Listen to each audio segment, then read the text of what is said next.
Hello and welcome to the last lecture of the semester. I don't know how we got here actually. It seems like we just started, but we are here, and as I record this on May 1st, it looks like spring is actually trying to come out and visit us. So what I like to do in this last week of the semester is just do a really quick review of what we've covered during the semester. We talked about book selection and collection development and weeding, book talking. Book talking is a really great way for selling books to students, and book trailers can be used the same way, or have the students create trailers to share. I hope you guys enjoyed that assignment. It's often the most fun assignment that you'll do if you enjoy the technology. We looked at different awards that you can go to for awards are a great source of book recommendations. Looking at award lists, they can be a good way to keep track of what's coming out that's new. Kind of looking backwards, you can get an idea of trends and what was popular. Sometimes you can look at the honors lists or some other awards and lists that I introduced you to in order to, if you have to fill in your collection in certain areas, it's a great way to go. I also introduced you to some review journals to take a look at for choosing books if you're lucky enough to have a budget, which I hope many of you will. Importantly, we looked at multicultural books, and I like to do it early in the semester so that we can choose multicultural books as we go along. Hopefully that lecture influenced some of your choices later on. Remember, you'll have the Pinterest board to go back and look at if you want to see what your fellow classmates were choosing, and it's another list to look at for filling in your collection if you have holes in it in certain areas. We looked at picture books, traditional fiction, easy readers or transitional books, informational texts. These are a number of different genres of children's literature. I forced you in this as we were reading, and probably particularly in this group of genres that we looked at, to read outside the genres that you're comfortable with, to familiarize you with all kinds of literature. And sometimes we get surprised by a genre we thought we didn't like, and if we're forced to read in it, we find that we do like it.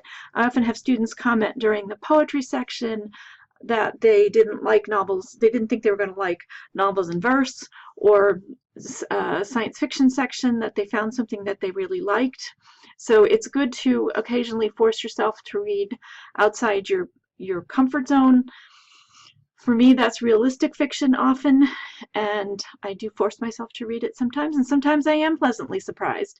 It's nothing that I will turn to, and probably even a genre that you're pleasantly surprised by, you won't necessarily turn to when you really want something comforting to read, but it's good to stretch your horizons a little.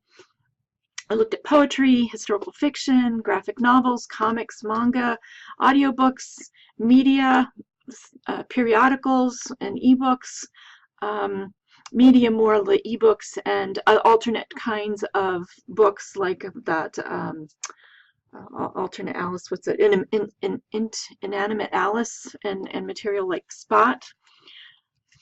We also talked about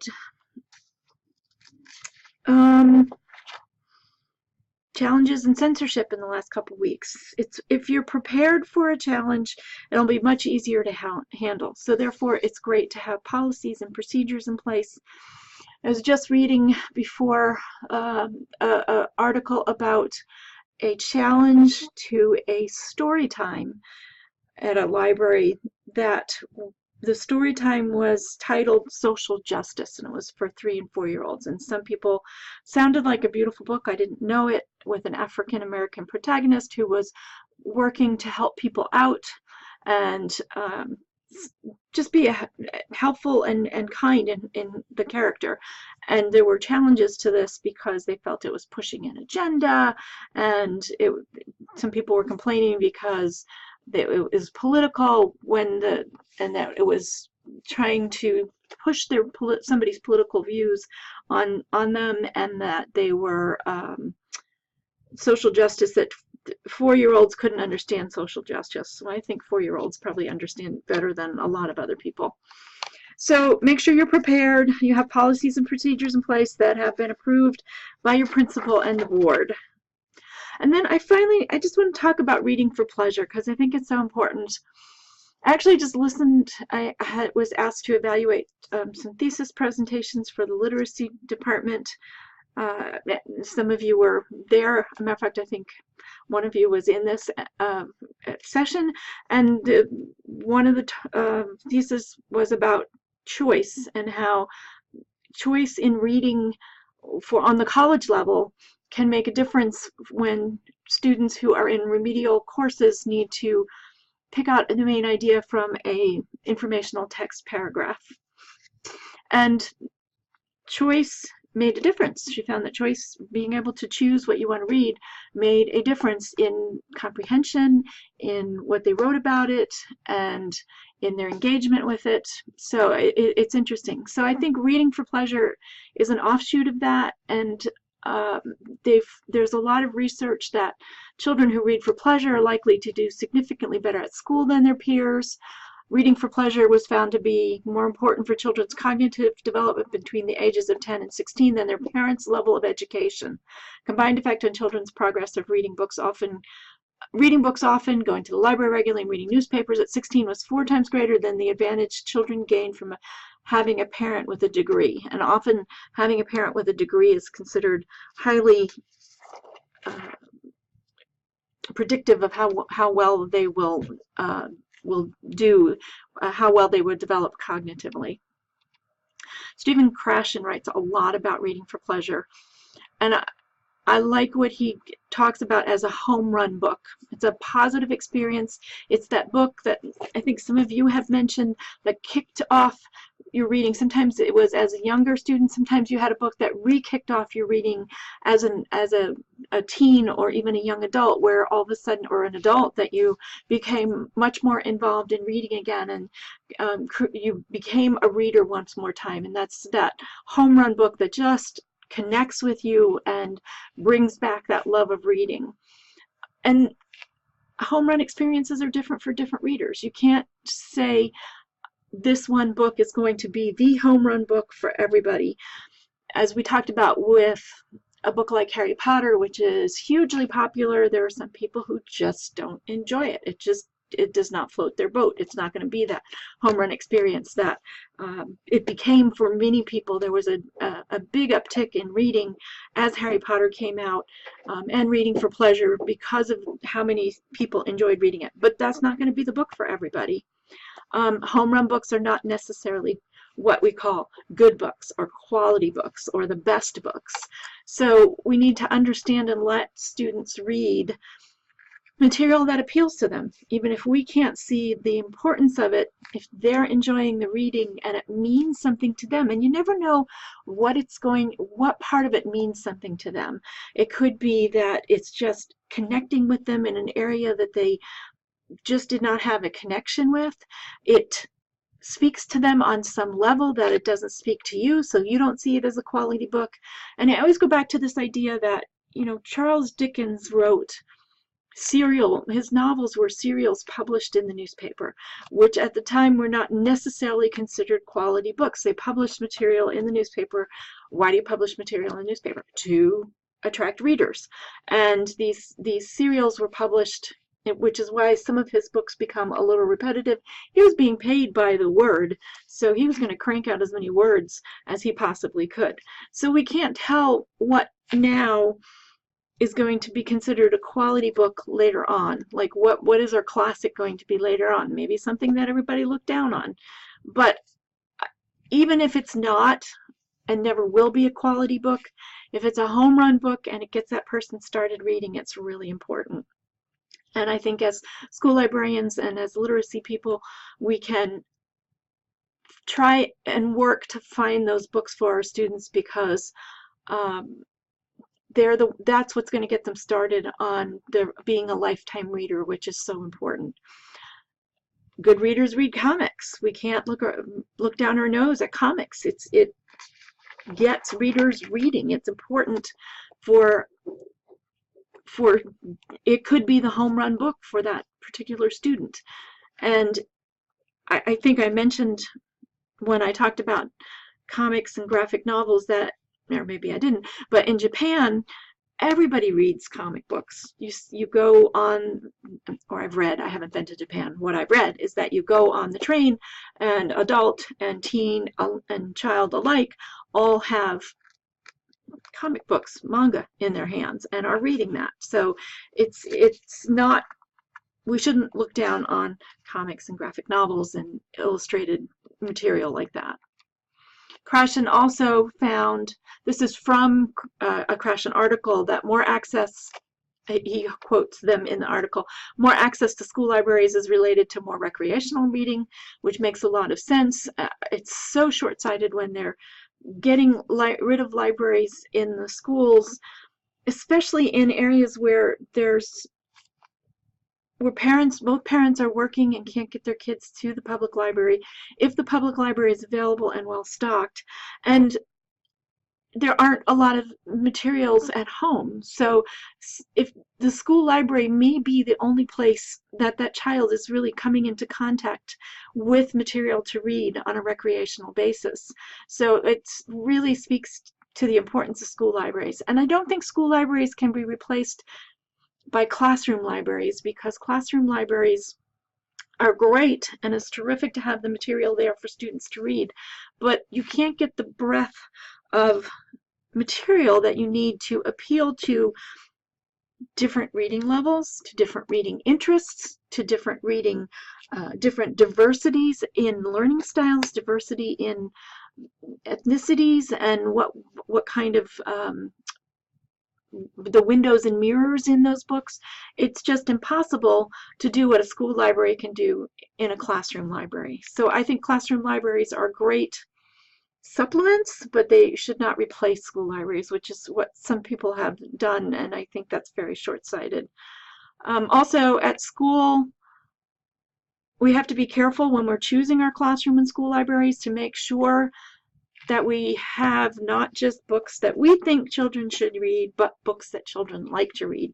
So yes, we might need to put Super Diaper Baby in there, or Captain Underpants, because that's what the children want to read. And especially when you're forcing them or requiring students to read materials that fulfill other purposes, it's especially important to have materials that they like to read. Maybe the latest Newbery is not always the most fun to read. It's a high quality book that's well written, but it doesn't always appeal to every child.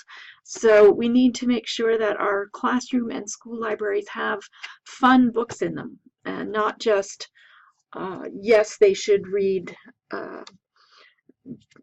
the latest Newbery and the classic that you read when you were a child, and you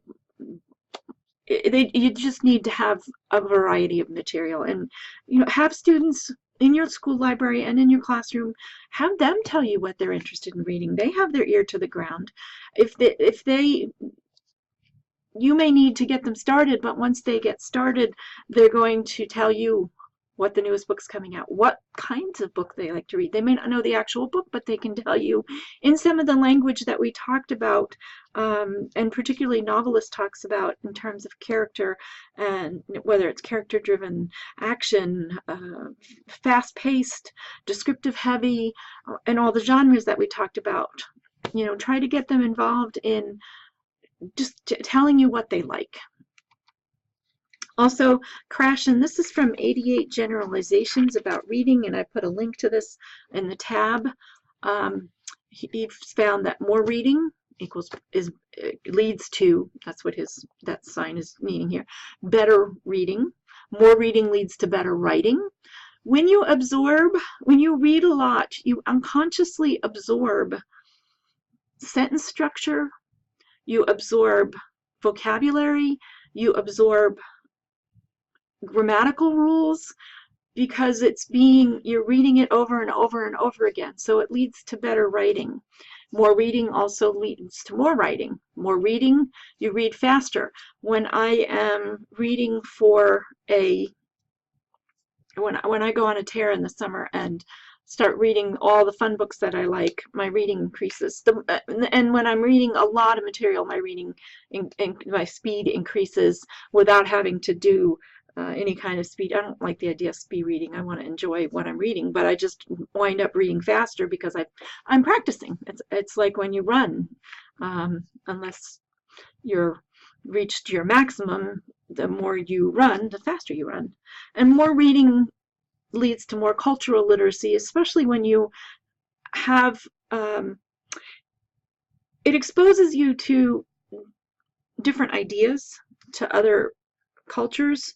Even if you're reading some fairly non-diverse material, you're going to improve your cultural literacy. If the school library and the classroom libraries contain diversity and purposely reach out for diverse books, then it's going to help expand that cultural literacy, also empathy, etc. So reading is just so important.